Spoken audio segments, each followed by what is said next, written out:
오늘은 주일학교 교사 헌신 예배로 하나님께 영광을 돌립니다. 하나님께서 우리 교회에 사랑하는 자녀들을 위해서 수고하는 모든 교사에게 지혜와 힘과 위로를 충만히 부어주시기를 간절히 바랍니다. 교사 직분은 농사일과 비슷하다고 할 수가 있어요. 가장 비슷한 게 뭘까 찾아보면 이 농사일과 교사의 일이 참 비슷한 것 같습니다. 매일 농부는 봄부터 부지런히 땅을 갈고 씨를 뿌리고 물을 주지요. 새벽 일찍 일어나가지고 여러분 아시죠? 시골 교회 새벽 기도의 시간이 새벽 3시 혹은 4시에 모인다고 그래요. 우리 도시에는 5시에 해도 너무 이른 거 아니냐고 하는데 3시에 모이는 교회도 있고 4시에 모이는 교회도 있어요. 왜냐하면 그렇게 모이고 빨리 일하러 가야 되는 거예요. 빨리 일하러 가야 되니까 그 전에 이제 겨울에는 좀 이제 또 시간이 또 달라지겠지만 한참 이제 봄 여름 때는 3시에도 모이고 새벽 4시에도 기도회를 가진다고 그래요. 그러니까 빨리 이제 새벽부터 일을 해야 되니까 그러니까 새벽부터 나가가지고 밤이 해가 질 때까지 땅을 갈고 물을 주고 비료 뿌리고 땅을 하여튼 씨 뿌리고 막 이렇게 농사 일이 그런 것이죠. 그런데 그렇게 열심히 하는데 며칠 했다고 그래가지고 막 뭐가 나고 이런 거 아니잖아요, 그죠? 그렇게 며칠하고 몇 달을 하면 이제 싹이 조금 올라오고 또 이제 줄기가 쭉 올라오려면 또 그만큼 또 시간이 필요합니다. 그래서 뜨거운 여름이 지나고 선선한 가을이 올 때 드디어 열매를 보게 되고 추수의 기쁨을 누리게 되는 것이죠. 이 농부가 봄에 일을 할 때는 사실 아무런 일도 일어나지 않아요. 그냥 땅이에요, 땅, 그죠? 아무런 일도 아무리 수고하고 힘써도 그냥 늘 비슷한 거예요, 늘 비슷해요. 하지만 그 수고 때문에 가을에 풍성한 열매를 거둘 수가 있는 것입니다. 이 교사도 마찬가지예요. 지금 열심히 가르치는 아이들에게 당장 무슨 변화가 일어나지 않습니다. 심지어 몇 년을 가르쳐도 그대로일 때가 있어요. 하지만 시간이 흘러 아이들이 청년이 되고 장년이 될 때 신앙의 아름다운 열매를 맺기 시작하는 것입니다. 안타까운 것은 교사가 이것을 확인하는 게 쉽지가 않아요. 너무 오랜 세월이 흘렀기 때문입니다. 하지만 분명한 것은 봄에 농부가 수고한 그것이 그 수고가 가을에 풍성한 열매를 맺게 하는 것처럼 교사가 어릴 때 최선을 다해 가르친 그 아이들이 이 성인이 되어 귀한 신앙인으로 그렇게 이제 자라나게 되는 것입니다. 저도 이제 신학교 가기 전에 유초등부 교사를 했거든요. 초등부 4학년부터 이제 6학년 교사를 했는데 신학교 가기 전에 한 7, 8년을 한 것 같아요.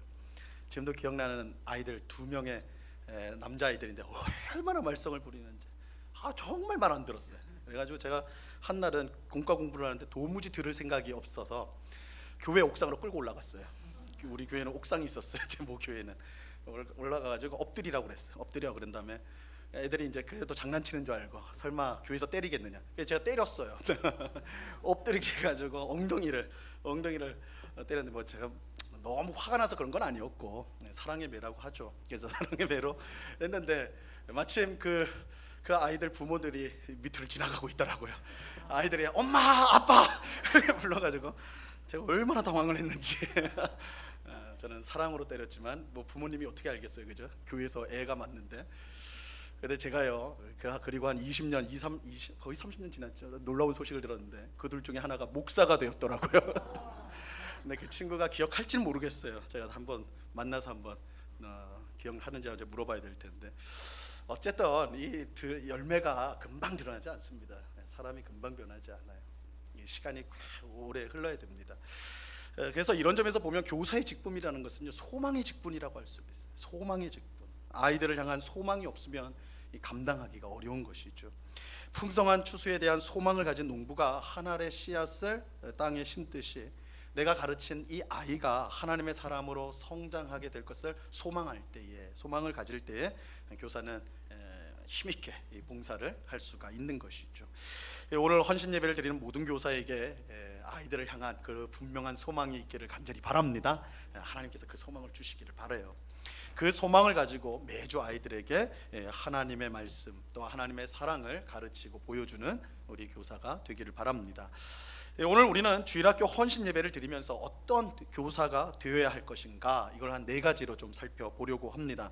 근데 이 4가지는 단지 주일학교 교사에게만 필요한 것이 아니라 이 자녀를 양육하는 모든 부모에게도 똑같이 중요하다고, 저는 필요하다고 생각합니다. 오늘 말씀을 통해서 내가 어떠한 교사 또 어떠한 부모가 되어야 할지를 깨닫는 귀한 시간이 될 수 있기를 바랍니다. 자, 첫 번째는 우리는 삶으로 보여주는 교사가 되어야 합니다. 우리는 삶으로 보여주는 교사가 되어야 돼요. 자, 사도 바울은 오늘 본문 16절에서 이렇게 말씀하고 있습니다. 같이 읽어봅니다. 시작. 그러므로 내가 너희에게 권하노니 너희는 나를 본받는 자가 되라. 많은 지식을 가지고 잘 가르친다고 훌륭한 교사가 아닙니다. 물론 교사는 많은 지식을 가지고 있어야 됩니다. 교사가 나도 모르는데 이러면 안 돼요, 그죠? 이 교사는 미리 예습도 하고 배워놔가지고 아이들에게 능숙하게 가르칠 수 있어야 돼요. 그러니까 많은 지식을 가질 뿐만 아니라 그것을 잘 알아들을 수 있도록 가르치는 교사가 되어야 합니다.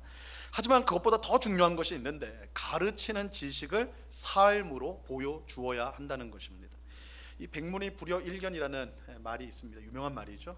100번 듣는 것보다 한 번 보여주는 것이 더 낫다.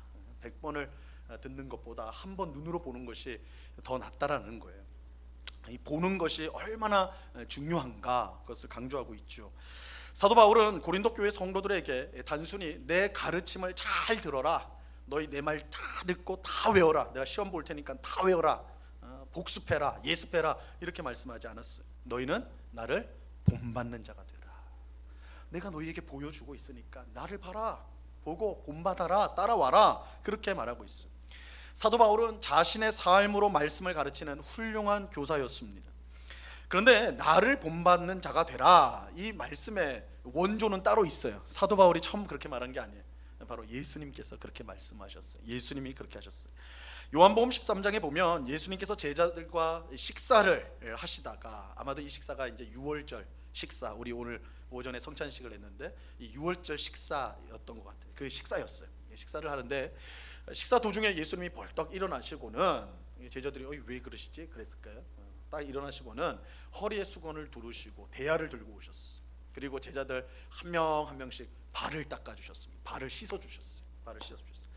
사실 이 일은 매우 충격적인 일이에요. 매우 충격적입니다. 지금도 다른 사람의 발을 씻어주는 것은 흔한 일이 아니죠. 한번 누가 다른 사람이 씻겨주는 거 해보셨어요? 교회에서는 세속식 같은 거 해가지고 그런 경험이 있는 분들도 계실 텐데, 사회에서 그런 일 없을 거예요, 그죠? 아무리 돈 준다고 해도 남의 발 씻는 거, 그런 일 안 하죠. 근데 예수님 당시에 이 남의 발을 씻는 것은요, 종들이 하는 일이었습니다. 절대 자유인들은 그 일 안 했어요. 그러니까 누군가 다른 사람의 발을 씻어줬다라고 한다면 그 씻어준 사람은 틀림없이 종입니다. 그 사람은 종이에요, 노예예요, 하인이란 말이에요. 그런데 예수님께서 지금 그 일을 하고 있는 거예요. 정말 충격적인 거죠. 그래서 베드로가 나서서 예수님, 절대 내 발은 안 됩니다. 절대 나는 안 됩니다. 어떻게 예수님은 하나님의 아들이시고 내 구원자시고 주님이신데 내 종이 돼가지고 내 발을 씻으십니까? 이건 될 수 있는 일이 아닙니다. 이건 안 됩니다. 이렇게 했어요. 그럼에도 불구하고 예수님은 제자들의 발을 모두 씻어주셨습니다. 그리고 예수님은 자신이 왜 이렇게 행동하셨는가 설명해 주셨어요. 요한복음 13장 14절과 15절 말씀입니다. 우리 이 말씀도 같이 읽어봅니다. 시작. 내가 주와 또는 선생이 되어 너희 발을 씻었으니 너희도 서로 발을 씻어 주는 것이 옳으니라. 내가 너희에게 행한 것 같이 너희도 행하게 하려 하여 본을 보였노라. 예수님이 제자들의 발을 씻어 주신 것은 그들의 종이 되겠다, 야 이제부터 내가 너희 종이 될게, 그런 뜻이 아니라 서로가 서로의 종이 되어 섬겨야 할 것을 가르치신 거예요. 너희는 서로, 우리는 다 하나님 안에서 한 가족이니까 서로 싸우지 말고 다투지 말고 하나가 되어야 돼. 사실은 이 직전에 제자들이 싸웠거든요. 예수님이 예루살렘에 올라가면 누가 예수님 오른편에 앉을 건가, 왼편에 앉을 건가, 이거 두고 싸웠거든요. 근데 너희는 그렇게 싸우면 안 돼, 다투면 안 돼. 너희는 한 형제 자매야. 거기 전에는 자매가 없었지만 하여튼 하나야, 한 가족이야. 이거를 같이 가르쳐 주려고 했어요. 하나가 되려면 서로가 자기가 남보다 낫다고 생각하면 하나가 될 수가 없어요. 내가 당신의 종입니다, 이러면 하나가 될 수가 있어요. 서로가 낮추면 된단 말이에요. 예수님 그걸 가르치기 원하셨어요. 물론 예수님은 말씀으로만 그렇게 가르칠 수 있었어요. 야, 너희는 서로의 종이다. 서로 겸손해야 된다. 그러니까 서로 잘난 척하지 말고 서로 발을 씻기듯이, 종이 주인의 발을 씻기듯이 너희도 서로를 위해서 그런 마음을 가져라. 그렇게 힘써라. 너희는 하나다. 말로써 얼마든지 그렇게 하실 수가 있었습니다. 하지만 예수님은 가장 훌륭한 선생님이셨어요. 가장 훌륭한 선생님이에요. 예수님은 말보다 실제로 보여주는 것이 더 좋은 가르침이라는 것을 알고 계셨어요. 그래서 주님이고 선생님이신 예수님께서 친히 제자들의 종이 되어 그들의 발을 씻겨 주셨던 것이 백문이 불여 일견이 한번 보여주신 거예요. 예수님은 내가 너희에게 행한 것 같이 너희도 행하게 하려 하여 본을 보였노라. 그죠? 귀로 듣는 것도 중요하지만 너희 눈으로 지금 보고 있는 거 아니냐? 너희는 이렇게 해야 돼. 내가 이렇게 했잖아. 너희도 이렇게 해야 돼. 그렇게 말씀하신 거예요. 예수님이 실제로 무릎을 꿇고 자신들의 더러운 발을 닦아주신 것을 경험한 제자들은 다른 사람의 종이 되어야 된다는 것이 무엇을 뜻하는 것이고 그들을 어떻게 섬겨야 될지를 분명히 깨닫게 된 거예요.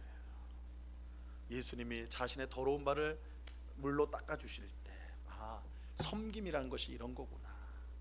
다른 사람을 섬긴다는 것이 이런 것이구나. 예수님이 내 앞에서 무릎을 꿇고 그 더러운 발을 물로 씻어주는 그것을 통해 그런 깨닫게 된 것이 섬김이란 이런 것이구나. 눈으로 본 거예요. 주님이고 선생이신 예수님도 나 같은 죄인의 발을 씻어주셨는데 내가 누구의 발을 씻지 못할까? 예수님처럼 나도 나보다 못한 사람이라 할지라도 겸손히 발을 섬기는 섬김의 삶을 살아야 되겠구나. 제자들이 그 마음에 다짐을 하였을 거라고. 훌륭한 교사는 말뿐만 아니라 삶으로 가르치는 교사입니다. 삶으로 가르치는 교사. 이런 점에서 가장 최악의 교사는 어떤 교사일까? 지식이 없고 말 못하는 교사가 아니라 우리는 다 여기에 이제 중국을 많이 하는데 교사 좀 주일학교에서 교사로 섬기시죠. 제가 성경을 몰라요. 저는 말도 못해요. 뒤에서 말 잘하시는데 말 못해요. 근데 그것보다 더 중요한 것은 말한 대로 실행하는, 우리가 이제 언행일치라고 그러죠. 말한 것을 삶으로 보여주는 그런 교사. 그러니까 최악의 교사는 말 못하고 지식이 없는 교사가 아니라 말하고 행동이 따로 노는 교사가 최악의 교사인 것이죠.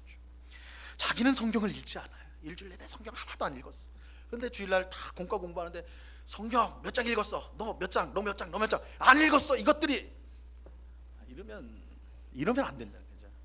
찔리는 교사들이 몇 명 있는 것 같은데 자기는 예배에 늦으면서 너 왜 교회 늦게 와? 그죠? 너 왜 늦게 와? 그 교사의 가르침은 헛될 수밖에 없는 거예요. 아이들이 물론 그 앞에서 소리 지르니까 네 이러지만 속으로는 너나 잘하세요. 이런 것들이 있겠죠.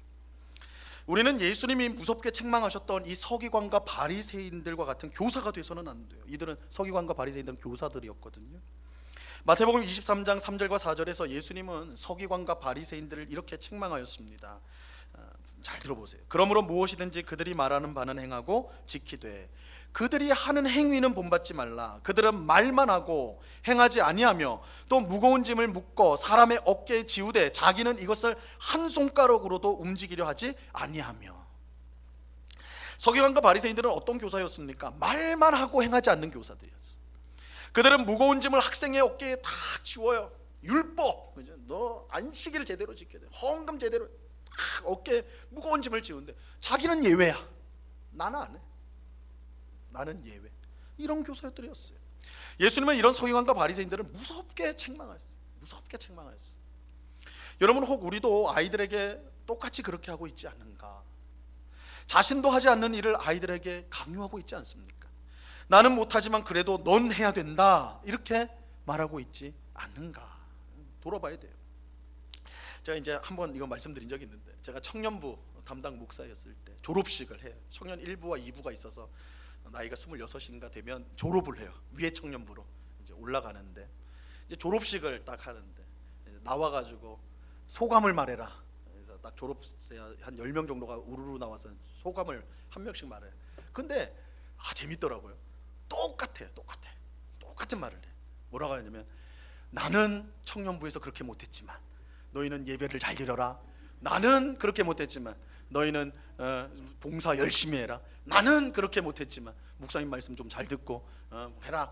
성경 읽어라. 막 이렇게 다 그래. 이게 교명의 표현인지 몰라도 제가 너무 신기해가지고 다 귀 기울여 들었어요. 10명이 다 똑같이 나는 못했지만을 하더라고. 나는 못해. 그래서 제가 이제 결론적으로 제가 끝에 나가가지고 이랬어요. 아니 지도 못하는데 후배들이 하겠냐고. 그게 졸업생들이 할 말이냐고. 오히려 야단쳤어요. 그러면서 제가 한마디 했어요. 너희 이제 후배들한테, 졸업생들이 가버리면 그만이니까, 근데 후배들한테 너희 중에는 이런 선배 없었으면 좋겠다. 너희 중에는 졸업할 때 나는 그렇게 살았으니까 너희도 청년부에서 이렇게 나처럼 살아라, 이렇게 말하는 후배들이 나왔으면 좋겠다, 이렇게 말을 했어. 근데 딱 1년 지나서 졸업식을 하는데 딱 한 친구가 정확히 그렇게 말을 하더라고요. 청년부 회장이었던 친구인데, 너희 딱 이제 후배들한테 하고, 너희는 나만큼만 청년부 해라. 속으로는 좀 이상하게 생각이 됐지만 하여튼 뭐 제가 뭐라고 할 수는 없었고, 그렇게 당당하게 그렇게 말을 하더라고요.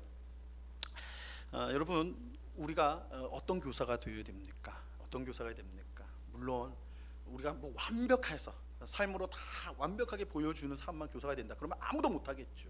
뭐 예수님이나 사도 바울급 아니면 누가 교사를 하겠다고 생각했습니까? 우리가 다 부족하죠. 그럼에도 불구하고 교사는 보여주는 교사가 되어야 됩니다.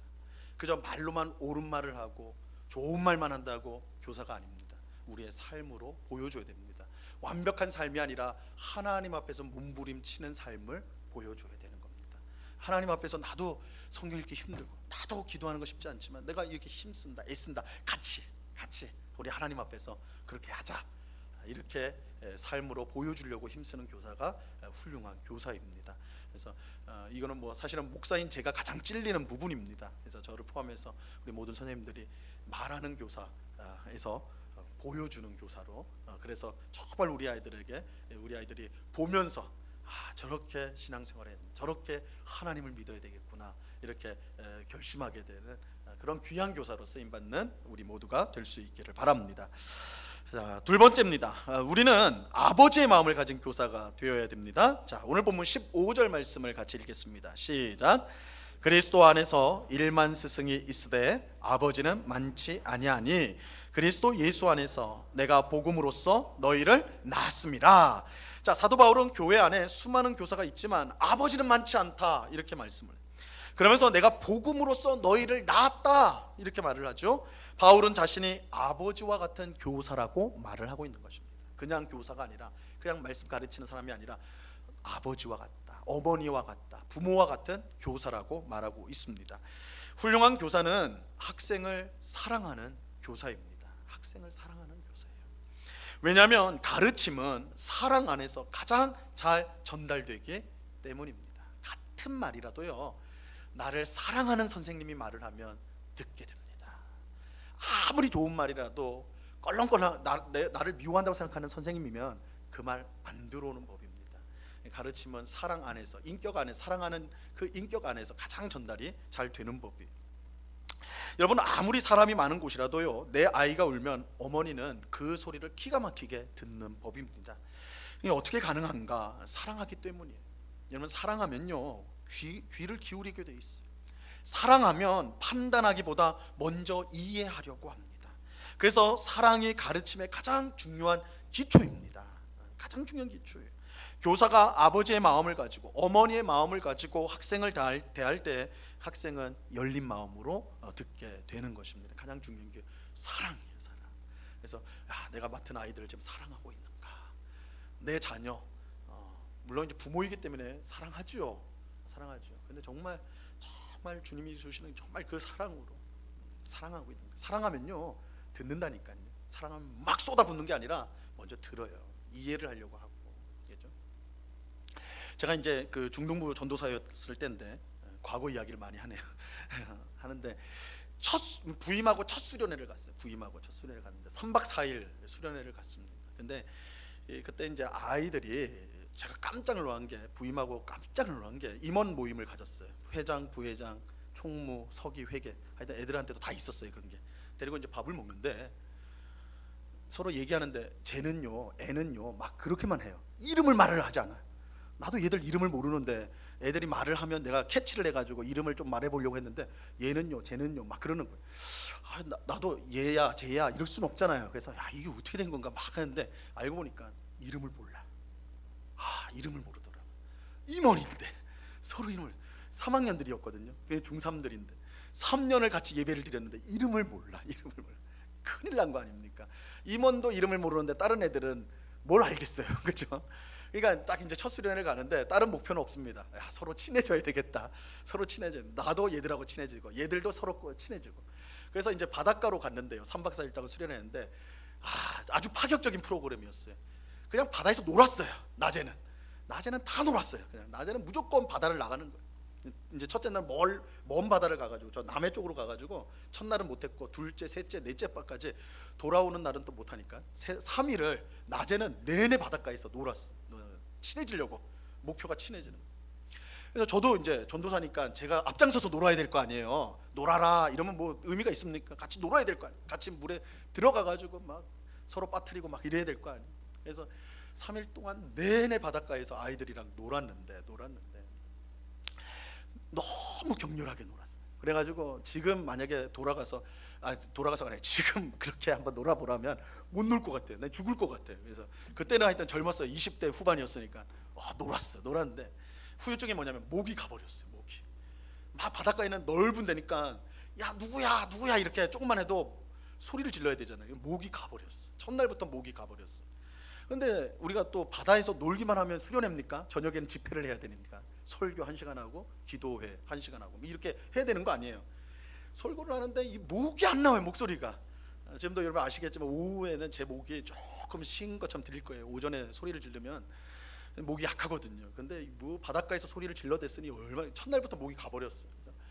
얘들아 이렇게 하면서 설교를 했어요. 얘들아 하나님을 막 이렇게 했는데 나도 답답하고 애들도 답답하고 둘째 날 됐어요. 또 바닷가에 가서 또 바닷가에 가니까 소리가 또 나와. 막 소리 지르니까. 근데 저녁 집회하니까 목이 또 가버렸어. 막 이렇게 돼버렸어. 이제 마지막 날 세 번째 날 클라이막스 아닙니까? 세 번째 날 뭐 하여튼 애들이 은혜를 받아야 되는데 이때는 뭐 무슨 수를 쓰던 애들이 은혜를 받아야지 부모들이 다음에도 수련을 보내주지. 애들이 똑같으면 보내겠어요, 그죠? 그러니까 셋째 날이 제일 중요한 밤인데 제 목이 완전히 가버렸어요. 셋째 날은 목이 안 나와요. 아예. 그러니까 말을 하는 저 자신도 내가 무슨 말을 하는지 분간이 안 될 정도로 막 이렇게 거의 이 정도가 된 거예요. 그러니까 이제 이거 끝났다. 설교는커녕 소리만 지르다 끝나겠구나. 이러다 끝나겠구나. 그런데요, 진짜 놀라운 역사가 일어났어요. 진짜 놀라운 역사. 아이들의 눈이요 반짝반짝이기 시작하는 거예요. 반짝반짝. 한 명도 조는 아이들이 없어요. 한 명도 조는 아이들. 그래서 설교를 그러니까 얘들이 내 소리를 이해를 못할 텐데, 근데 막 아이들이 하여튼 너무 집중해가지고 막 하는 거예요. 나중에 이제 알고 보니까 중3 아이들 선배들이죠. 조장들이 모여가지고 회의를 한 거야. 예배 전에 뭐냐면 전도사라는 양반이 와가지고 자기들이랑 친해지려고 3일 동안 내내 바다에서 저렇게 용을 쓰면서 놀아줬는데 우리가 마지막 설교는 좀 들어줘야 되지 않겠냐라는 거예요. 우리가 그 정도는 해야 되지 않겠냐. 전도사님이 저렇게 힘쓰고 애쓰는데 이렇게 된 거예요. 그래서 중3 아이들이 조장들이 딱 마음을 먹어서 딱 그렇게 하고는 결정사항을 후배들한테 2학년 1학년들 쫙 전한 거예요. 오늘 밤에 졸면 죽어. 이거 집합이야. 뭐 이렇게 된 거예요.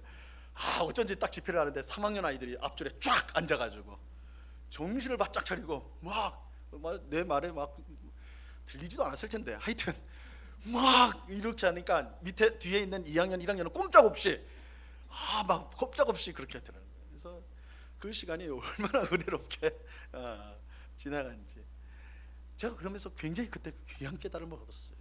귀한 깨달음을 얻었어요. 사랑이 중요하구나. 사랑이 중요하구나. 아이들이 전도사가 우리 사랑하는구나.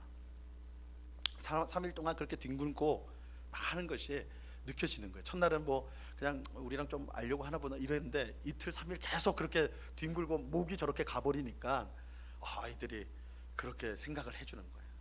저를 기특하게 생각을 하더라고요. 그래가지고 제가 그 사건이 굉장히 어떻게 보면 제 사역하면서 굉장히 인상 깊은 사건이에요. 인상 깊은 사건. 그래서 저도 성도님이 잘 설교를 안 들으면 내가 목이라도 쉬어서 올라와야 되나 그런 고민이 되는데 여러분, 훌륭한 교사는 아이들을 사랑하는 교사입니다. 사랑하셔야 돼요. 여러분, 사람이 참 놀라워요. 저도 이제 20대부터 교사를 했으니까 교회에서, 학교에서는 아니죠, 교사를 했는데 20살부터 지금 47살까지 앞에 서 있던 사람을 가르치는 일을 하지 않습니까? 정말 그래요. 내가 사랑한 아이들은 내가 아이들한테 가르칠 때 저 아이들이 내가 저 아이들을 사랑하느냐 사랑하지 않느냐를 기가 막히게 알아요. 압니다. 기가 막히게 알아요. 저 선생님이 사랑하는 척하는지, 좋아하는 척하는지, 정말 사랑하는지, 애쓰는지, 정말 나 때문에 속을 끓이고 있는지 그거 알아요. 사람은 알아요. 그래서 정말 훌륭한 교사는 다른 것이 아니라 그 아이를 사랑해야 됩니다. 사랑하면 기도가 나옵니다. 사랑하면 방법이 나와요. 이 말 안 듣는 이 중등부, 고등부, 그죠? 제 딸도 중2인데 미쳐요, 그죠? 중2는 이건 상식과 이게 안 통해. 인간이 아니에요, 사람이 아니에요. 어떻게 해야 됩니까? 사랑하면 방법이 나. 사랑하면 방법. 그러니까 물론 우리가 어떤 방법이나 어떤 기술을 중요합니다. 무시하는 건 아니에요. 그러나 우선은 사랑이에요. 교사에게 아이들을 향한 사랑이 있어야 됩니다. 사랑할 때, 아비의 마음, 어미의 마음을 가질 때에 그 아이들이 나를 통해서 주어지는 하나님의 말씀을 인격적으로 듣게 되는 것입니다. 유치부 아이들도 마찬가지, 청년부도 마찬가지. 교사는 사랑의 마음으로 임해야 하는 것입니다. 자, 세 번째는요, 우리는 먼저 다가가는 교사가 되어야 돼요. 먼저 다가가는 교사. 여러분, 훌륭한 교사는 먼저 다가가는 교사입니다. 요한복음 4장에 보면 예수님께서 우물 곁에 앉아 있다가 물을 떠러 온 사마리아인 여인과 대화를 나누는 이야기가 나옵니다. 수가성 여인과의 대화죠. 이 사마리아 여인은 이 대화를 통해 예수님이 메시아인 것을 믿게 되고 삶이 완전히 변화되는 그런 은혜를 체험하게 돼요. 근데 중요한 것은 여인이 예수님께 먼저 말을 건 게 아니었다라는 거예요. 예수님이 여인에게 먼저 말을 거셨어요. 먼저 다가가셨어요.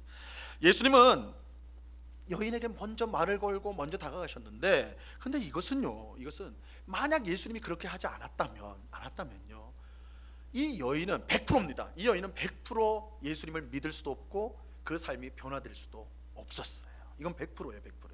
왜냐하면 여인이 먼저 예수님께 말을 걸 수 있는 상황이 절대 아니었기 때문입니다. 예수님께서 여인에게 물을 달라 하면서 말을 거셨는데, 여인이 대번에 한 말이 뭔지 아십니까? 당신은 유대인으로서 어찌하여 사마리아 여자인 나에게 물을 달라 하나이까? 의미심장하죠? 싫어요, 좋아요, 이게 아니라 당신은 유대인인데 왜 나 같은 사마리아인에게, 나 사마리아인인데 왜 말을 겁니까? 왜냐하면 그 당시에 유대인과 사마리아는 말을 안 했어요, 서로. 유대인은 사마리아인을 이스라엘 백성으로 생각 안 했습니다. 이방인과 피가 섞였기 때문에 이방민이었어요, 이방인. 근데 사마리아인은 여전히 자기들 피 속에는 유대인의 피가 있다고 생각을 했거든요. 그러니까 둘이 완전 원수 관계였어요, 원수 관계. 그러니까 서로 말 안 걸었어요. 말을 나누는 사이가 아니었어요. 그러니까 여인이 예수님에게 먼저 말을 걸 확률은 없어요, 제로예요. 그렇기 때문에 만약에 예수님이 말을 하지 않으셨다면, 먼저 다가가지 않으셨다면 이 여인의 삶의 변화가 일어날 수 있는 확률은 제로입니다. 근데 예수님이 여인에게 먼저 갔어요. 여러분, 훌륭한 교사는 마냥 기다리지 않고 먼저 다가갑니다. 아이의 필요를 먼저 파악하고 다가서요. 아이가 언제든 마음을 열 수 있도록 먼저 다가가 함께 있는 것입니다. 그러니까 그럴 수 있죠. 아이가 마음이 열려야지. 아이가 나한테 뭘 해야, 도움을 요청하면 내가 그렇게 도와줘야지. 물론 그럴 경우도 있을 수는 있겠죠. 그러나 아이들이 언제나 말을 걸 수 있는 그 상황, 그 환경까지는 만들어줘야 된다는 거예요. 그게 먼저 다가가는 거예요. 먼저 다가가는 거. 그냥 뭐 언젠가는 마음을 열겠지, 언젠가는 되겠지. 아니요, 먼저 다가가 있어야 돼요. 그래서 언제든 아이들이 말을 걸 수 있고 아이들이 찾을 수 있도록 먼저 다가가는 교사가 되어야 돼요. 근데 훌륭한 교사는 먼저 다가가는 것에 그치지 않고요, 하나 더 가야 되는데, 그 아이가 있는 곳에 함께 있을 수 있어야 돼요. 공간에 같이 있어야 돼요. 요한복음 8장에 보면 가늠한 현장에서 잡힌 여인이 예수님 앞에 붙들려 온 이야기가 나옵니다. 이 가늠한 현장에서 잡혔기 때문에 이 가늠한 현장이에요. 남녀가 가늠을 하는 그 현장에서 여인이 붙잡혔어요. 그러니까 아마 이 여인은 옷을 입지 않고 있었을 겁니다. 벌거벗은 채로 끌려왔을 거예요. 얼마나 수치스러웠을까요? 그리고 모든 사람이 다 벌레 보듯이 보았을 테니까 간음중에 잡혀왔으니까 율법에 의하면 돌로 쳐 죽여야 되는 겁니다. 그러니까 수치심, 죄책감 뭐 이런 것들이 말할 수가 없겠죠. 그러니까 벌거벗은 몸으로 예수님 앞에 끌려왔을 때 아마 땅에 웅크리고 있었을 거라고요. 그죠? 얼마나 이건 뭐 그 처참함이란 말할 수가 없을 거예요. 이때 여자를 잡아온 서기관과 바리새인들이요 예수님께 묻습니다. 이 여인 어떻게 할까요? 이 여인 어떻게 할까요? 율법에 의하면 돌로 쳐 죽여야 하는데 어떻게 해야 되냐는 거예요. 어떻게 해야 합니까? 이거 함정이에요. 사실 함정이에요. 만약 예수님이 그래 율법에 그렇게 써 있으니까 율법대로 하자, 우리 돌로 쳐 죽이자 이래 버리면 뭐가 문제가 돼요? 예수님은 지금까지 죄인들을 구원하러 왔다고 그랬어요. 내가 온 것은 의인을 구원하러 온 것이 아니라 누구를요? 죄인을 구원하러 왔다. 예수님은 죄인과 세리와 창기들에게 다가가셔서 그들의 친구가 되셨단 말이에요. 예수님은 지금까지 계속 죄인들을 찾아오셨어요. 죄인들을 찾아가셨고 그들을 구원하는 일을 하셨어요. 그런데 지금 간음에서 잡혀온 여인을 돌로 쳐 죽여라. 그래 저 여인은 마땅히 죽여야 된다라고 한다면 완전히 이율배반이 돼버리는 거예요. 지금까지 예수님이 해온 행동과 완전히 그 믿지 못할 사람이 돼버리는 거죠. 그렇다고 예수님이 아니 용서해줘야 돼. 그럴 수 있지. 만약에 이렇게 해버린다면 그건 율법을 어겨버리는 거죠. 바리새인들이 율법에 의하면 돌로 쳐 죽이라고 했는데 어떻게 할까요? 예수님이 만약에 그러지 마라 그러면 율법을 어기게 되는 거예요. 그러니까 이러지도 못하고 저러지도 못할 함정에 빠진 것이죠. 어떻게 이 상황을 예수님이 헤쳐나가실까? 예수님이요 아무 대답도 하지 않고 몸을 땅으로 굽히셔서 무언가를 쓰기 시작합니다. 이 말씀이요 굉장히 흥미로운 게 이 부분이에요. 예수님이 땅에 뭔가를 쓰셨어요. 그런데 그 표현에 보면 몸을 굽혀서 땅으로 굽혀가지고 뭔가를 썼다. 그러니까 아마 뭐 예수님 막 몸이 아주 유연하지 않은 이상은 땅 쪽에 본인도 이제 쭈그려 앉으셔가지고 뭘 썼다고 이렇게 보는 게 맞겠죠. 뭔가를 쓰셨어요.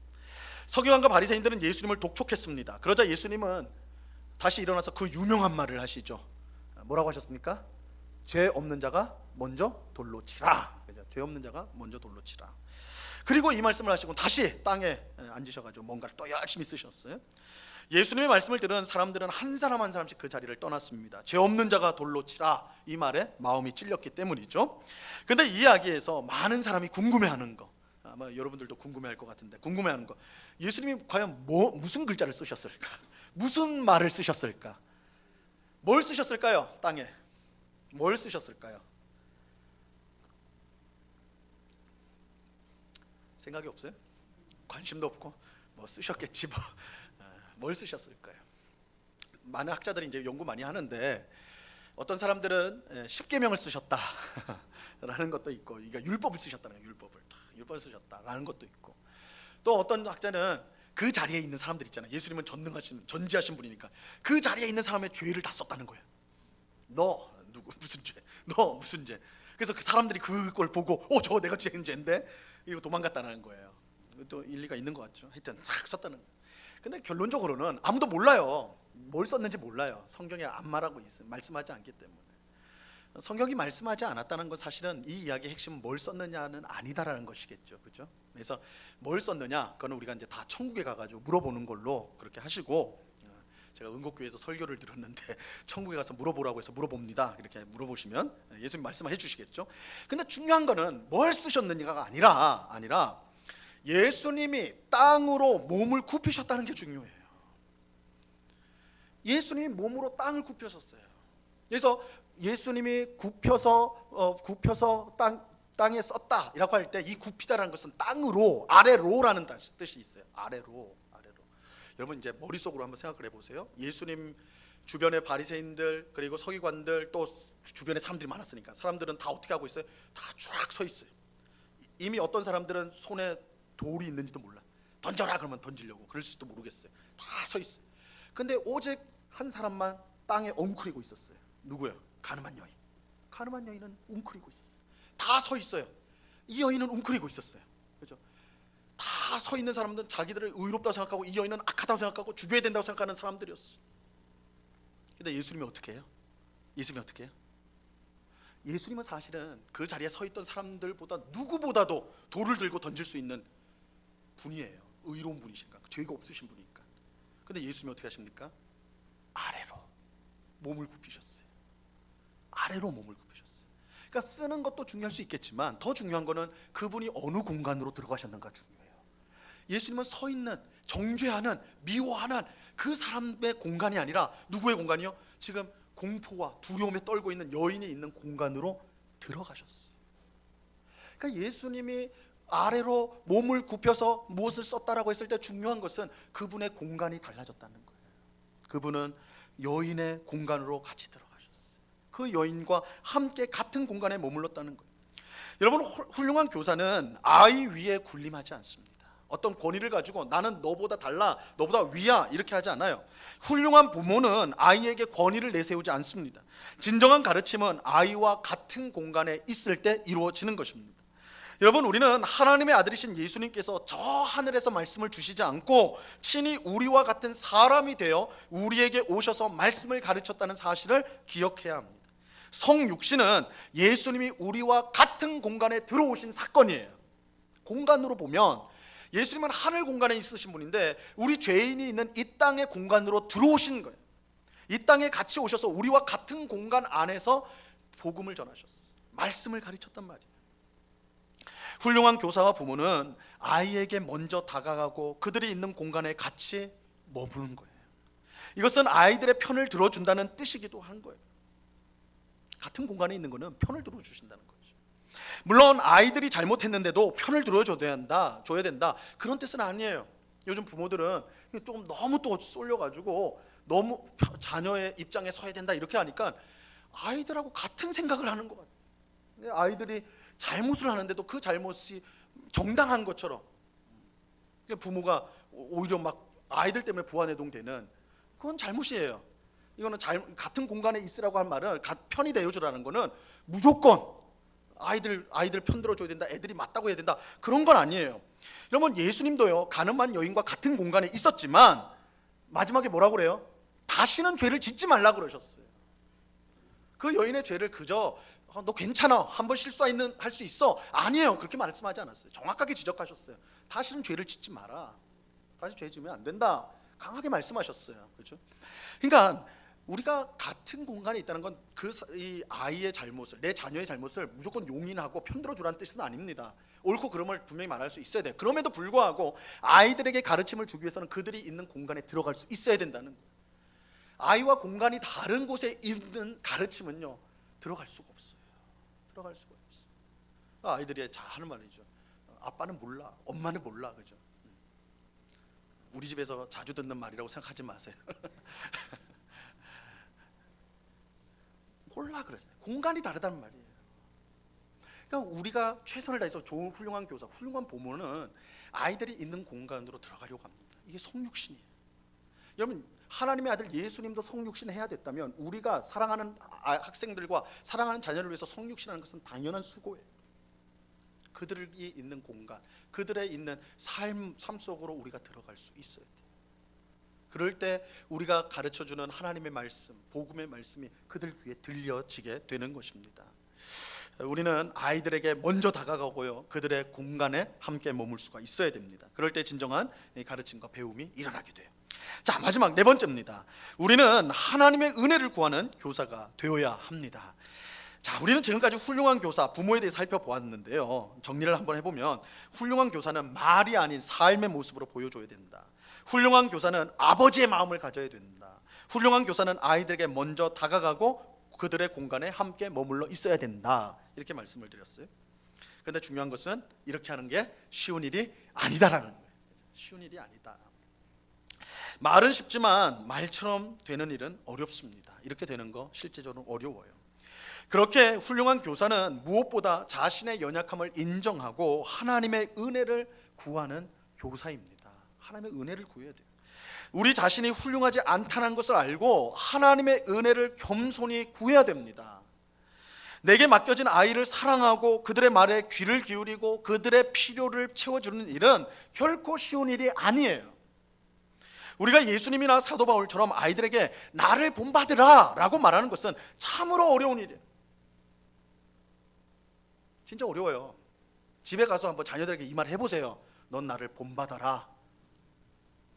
그럼 아이들이 묘한 웃음을 띠고 그냥 되돌아서서 갈 거라고요. 그렇죠? 어려워요. 그렇기에 우리는 은혜를 구해야 돼요.